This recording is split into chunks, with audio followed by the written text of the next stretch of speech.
কর্তৃক আয়োজিত অনলাইন ক্লাসে। শিক্ষার্থীরা, আশা করি তোমরা সবাই বাসায় আছো, সুস্থ আছো। আজ আমি তোমাদের বোর্ড বই প্রাথমিক গণিতের অধ্যায় হচ্ছে 13 উপাত্ত বিন্যস্তকরণ, এখান থেকে কিছু পড়ানোর চেষ্টা করব।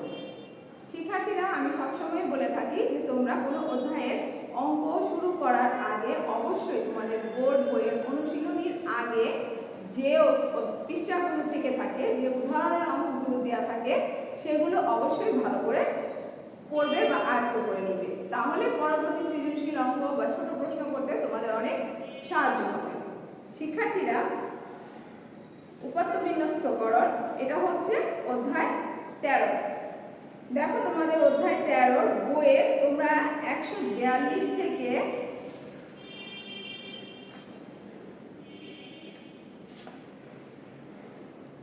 149 পৃষ্ঠা খুব ভালো করে পড়বে, সবগুলোই পড়বে।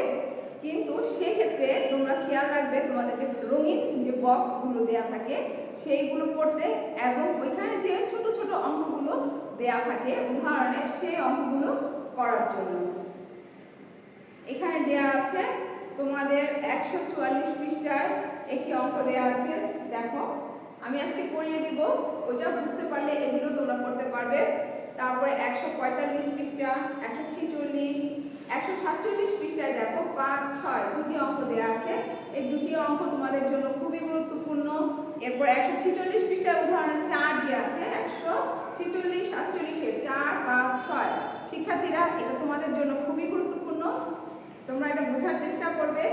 এরপরে দেখো এইখানে 148 পৃষ্ঠায় জনসংখ্যা, আর 149 পৃষ্ঠায় জনসংখ্যার ঘনত্ব সমান সমান জনসংখ্যা ভাগ আয়তন। এই সূত্রটা কিন্তু খুবই ইম্পর্টেন্ট, এটা কিন্তু পরীক্ষায় আসে অঙ্ক হিসাবেও আবার সূত্র হিসাবেও।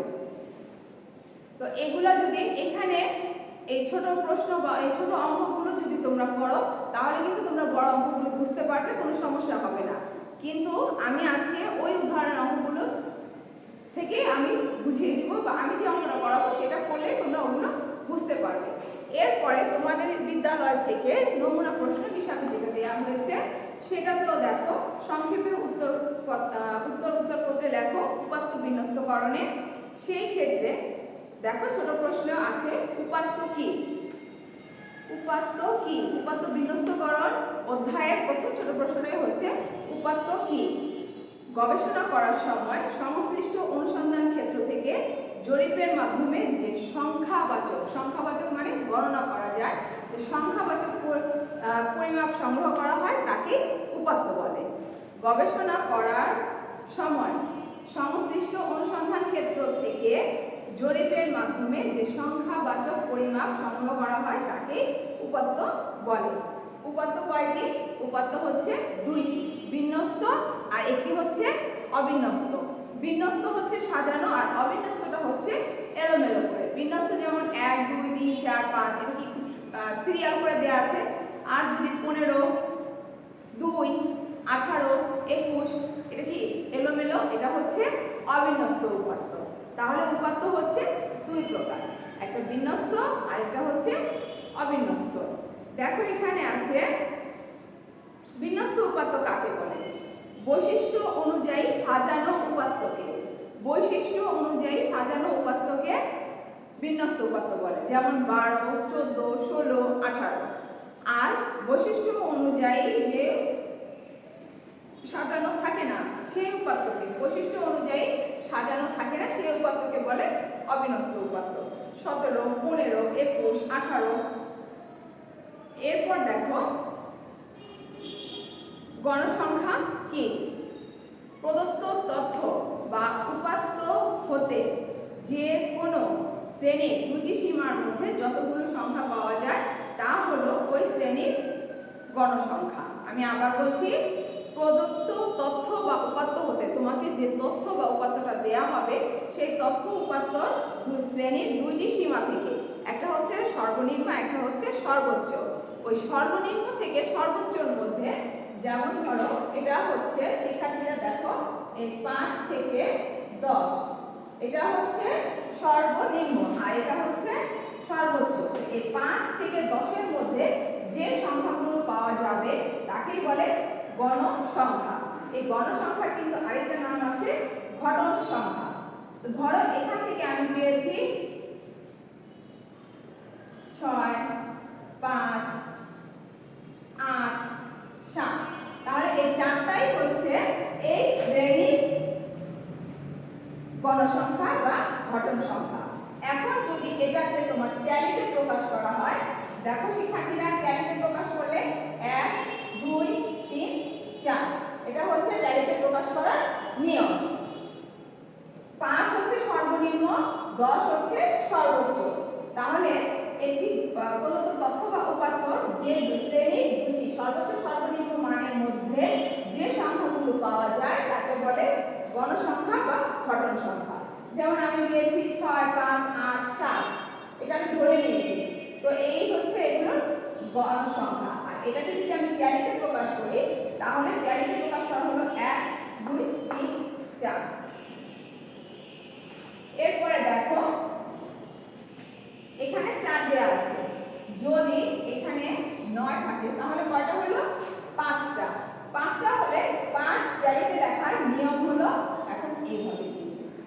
বুঝতে পেরেছো শিক্ষার্থীরা? আমি আবার দেখাচ্ছি 1, 2, 3, 4। এখন এইভাবে হয়ে গেল। এখন যদি তোমাকে বলে 9 লেখো, সরি 9 কে ট্যালিতে প্রকাশ করো, তখন কিন্তু দেখবে 1, 2, 3, 4, 4 আর এই হচ্ছে 5। তাহলে কি হবে?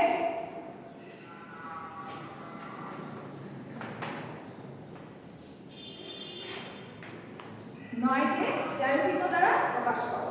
তাহলে 5টা খেয়াল রাখবে, 1, 2, 3, 4। এই যে আমি লিখলাম হয়ে গেল আমার 5। তাহলে 6, 7, 8, 9। বুঝতে পেরেছো? শুধু 5 লেখার সময় তোমাকে আড়াআড়িভাবে ক্রস করে দিতে হবে, হয়ে গেল 5। এখন যদি বলে 10 তুমি আবার এরকম করে দিবে, হয়ে গেল 10। এখন যদি বলে 11 তাহলে এই 5, এই 5, 10 আর এই 11। বুঝতে পেরেছো শিক্ষার্থীরা? এবার দেখো শ্রেণী ব্যবধান কি?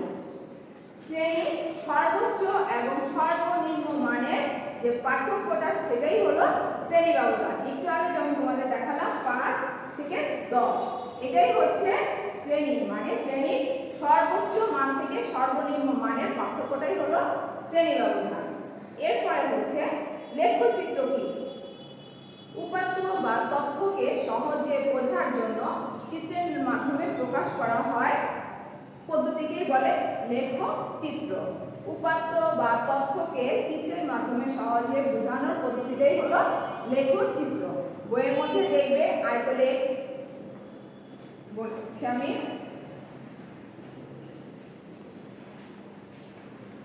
এই যে শিক্ষার্থীরা একটু খেয়াল করো 145 পৃষ্ঠার এই যে দেখতে পাচ্ছ ডান পাশে একটি চিত্র দেওয়া আছে, এটা হলো আয়তলেখ। এই যে এটা কিন্তু চিত্রের মাধ্যমে, একটা ব্লু আর একটা মানে জাম কালারের দুটো চিত্র। এগুলা হচ্ছে মানে এখন আমি কিন্তু বুঝতে পারবো সহজে যে 1-এর ঘরে থেকে 2-এর ঘরটা একটু বেশি, 2-এর ঘর থেকে 3-এর ঘরে একটু বেশি, আবার 6-এর ঘর থেকে 7-এর ঘরে, মানে আমি একটা সহজেই ধারণা করতে পারবো। মানে তথ্য বা উপাত্ত সহজে বোঝার জন্য চিত্র বা লেখের মাধ্যমে প্রকাশ করার পদ্ধতিটাই হলো লেখচিত্র। এরপর শিক্ষার্থীরা তোমাদের আমি একটু আগেই বলেছি জনসংখ্যার সূত্র, ঘনত্বের সূত্রটি দেখো। জনসংখ্যার ঘনত্বের সূত্রটি হচ্ছে মোট জনসংখ্যা সমান ভাগ আয়তন সমান সমান ঘনত্ব। মানে জনসংখ্যাকে আয়তন দিয়ে ভাগ করলেই ঘনত্ব বের হয়ে আসে। জনসংখ্যাকে আয়তন দিয়ে ভাগ করলেই ঘনত্ব বের হয়ে আসে। তারপর ট্যালি চিহ্ন এটা। আর কত বছর পর পর জনসংখ্যা জরিপ করা হয়? 10 বছর পর পর। এরপরে শিক্ষার্থীরা একটা জিনিস খেয়াল করো, একটু মন দিয়ে দেখো, এখানে দেয়া আছে 15 থেকে 20। তোমাদের 14 নাম্বার প্রশ্নে শ্রেণী ব্যবধান কত? 15 15 থেকে 20 এটার শ্রেণী ব্যবধান কত? শিক্ষার্থীরা তোমরা এভাবে দেখো 15, 16, 17, 18, 19, 20 তাহলে শ্রেণী ব্যবধান কত? 20। আমি আবার বলছি 15, 16, 17, 18, 19, 20 তাহলে শ্রেণী ব্যবধান কত? 20। এখন দেখো যদি বলে 11 থেকে 19 এর শ্রেণী ব্যবধান কত? ঠিক ওইভাবে তোমরা আঙুলে গুনে নিবে 11, 12, 13, 14, 15, 16, 17, 18, 19 কত হচ্ছে? 9। শিক্ষার্থীরা এবার দেখো আয়তলেখের প্রস্থ ও উচ্চতা বরাবর কি থাকে? প্রস্থ এবং উচ্চতা বরাবর কি থাকে? শ্রেণী ব্যবধান ও গণসংখ্যা। শ্রেণীর প্রস্থ মানে এই যে এটা, আর উচ্চতা তো এটা, তাহলে এখানে থাকে শ্রেণী ব্যবধান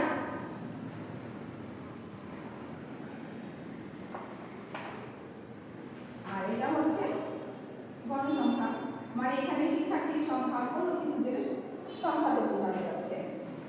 এরপর দেখো এরিয়ার দিক থেকে বাংলাদেশ পৃথিবীর মধ্যে কততম? 90তম।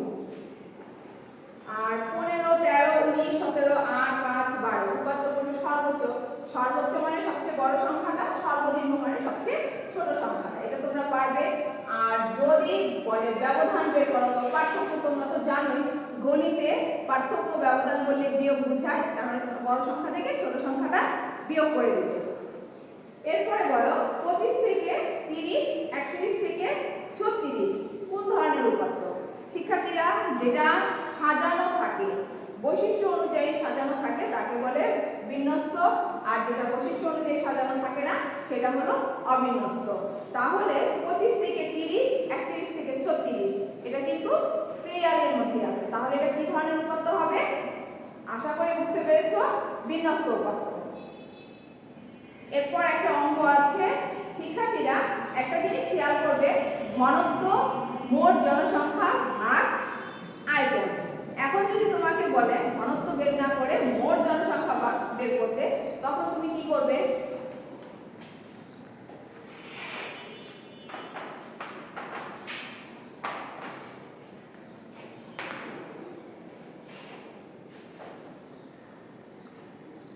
ঘনত্ব সমান সমান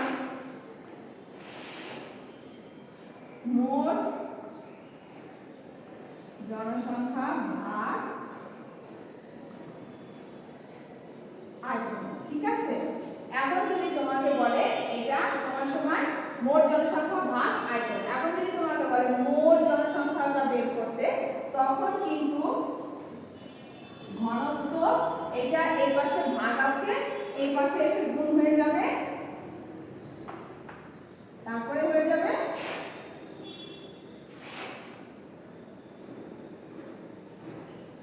মোট জনসংখ্যা। বুঝতে পেরেছো আশা করি। এরপর ট্যালি চিহ্নের সাহায্যে 11 লেখো, সেটা আমি দেখিয়ে দিয়েছি। 5 থেকে 9 শ্রেণীতে ব্যবধান কত? 5 থেকে 9, আমরা জানি 5 এর সাথে 4 যোগ করলে 9 হয়ে যায়, তখন কিন্তু এটা হবে না। 5 থেকে 9, শিক্ষার্থীরা আমার সাথে একটু কাউন্ট করো, 5, 6, 7, 8, 9, তার মানে 5 থেকে 9 শ্রেণী ব্যবধান হচ্ছে 5। এরপরে দেখো আয়তলেখে আয়তক্ষেত্রের মাঝে আকৃতি কিরূপ, মানে যখন আয়তলেখটা অঙ্কন করা হয় তার মাঝের আকৃতিটা কিরূপ? আয়তলেখের মাঝে কোনো ফাঁক থাকে না। তোমরা বইয়ের মধ্যে চিত্রটা দেখলে বুঝতে পারবে আয়তলেখের চিত্রের মাঝখানে কোনো ফাঁক থাকে না। আশা করি শিক্ষার্থীরা এই ছোট প্রশ্নগুলো তোমরা বুঝতে পেরেছো।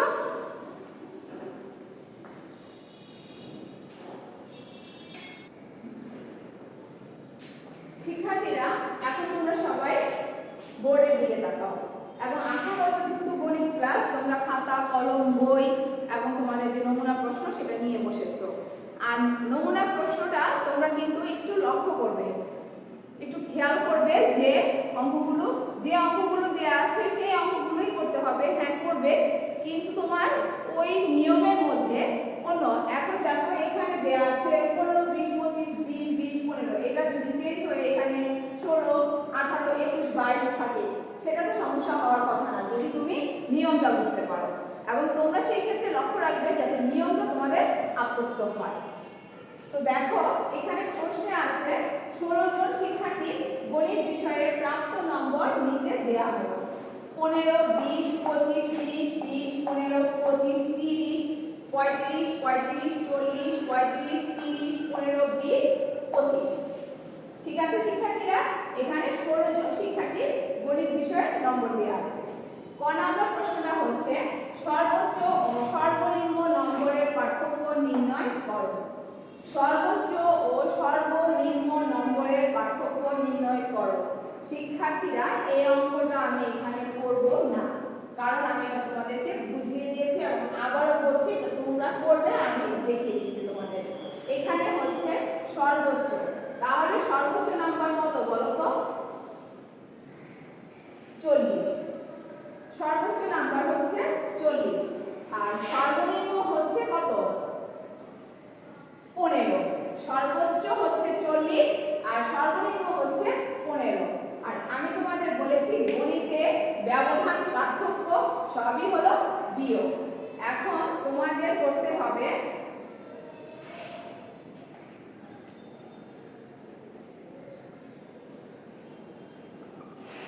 সর্বোচ্চ নম্বর 40,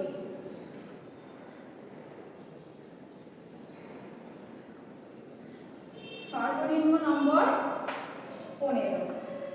সুতরাং পার্থক্য অথবা এই লাইনটা লিখে দিবে সর্বোচ্চ ও সর্বনিম্ন নম্বরের পার্থক্য 40 বিয়োগ 15।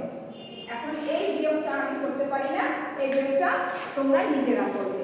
সর্বোচ্চ এখানে সুতরাং পার্থক্য লিখেছি, তোমরা সর্বোচ্চ ও সর্বনিম্ন নম্বরের পার্থক্য লিখে তারপরে 40 বিয়োগ 15। এখন 40 থেকে 15 বিয়োগ এটা তোমরা করবে আর আশা করি অবশ্যই পারবে। এবার খ নম্বর প্রশ্নটা দেখি।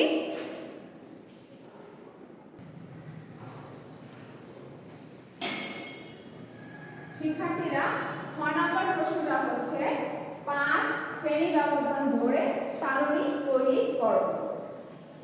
দেখো এখানে উল্লেখ করে দিয়েছে 5 শ্রেণী ব্যবধান ধরে সারণী তৈরি করো। এখন এটা করতে গেলে তোমাদের প্রথমে একটি টেবিলের মতো লিখতে হবে। প্রথমে শ্রেণী ব্যবধান, তারপরে ট্যালি,